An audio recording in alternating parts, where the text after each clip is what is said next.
মায়ের রান্নাঘর থেকে সবাইকে স্বাগতম। আজকে আমি লেবুর রস কিভাবে স্টকে রাখতে হয় সেটাই আমি দেখাচ্ছি।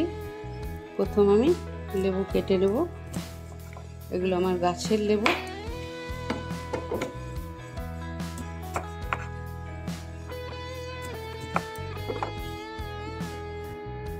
লেবুর রসটা বার করে নেব।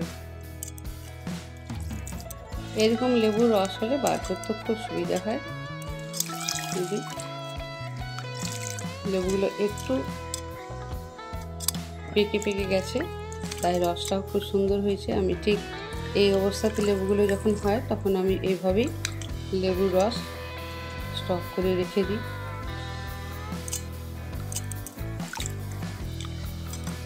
এখানে একটা বরফের ট্রে নিলাম। ডিপ ফ্রিজে যে ট্রেটা থাকে সেই ট্রেটাই নিয়েছি। এখানে একটা কাপ নিলাম, কাপের ঢেলে দিতে সুবিধা হবে। তাই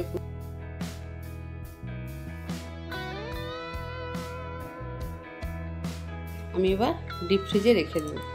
এই যে লেবুর যে খোলা, এতেও রস আছে, অল্প অল্প রস আছে।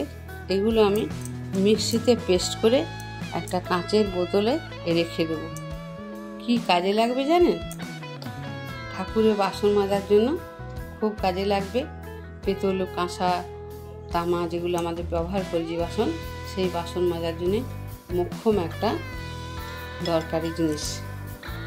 তো দেখুন, 4 থেকে 5 ঘন্টা আমি ডিপ ফ্রিজে রেখেছিলাম আর লেবুগুলো বরফ হয়ে গেছে।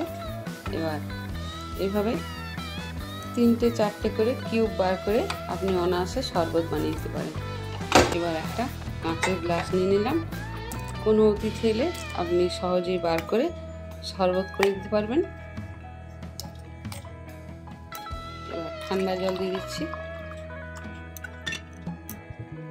এখানে বিট লবণ দিয়ে দিলাম। মিষ্টিটা যে যেমন খাবে সেইভাবেই দেবেন।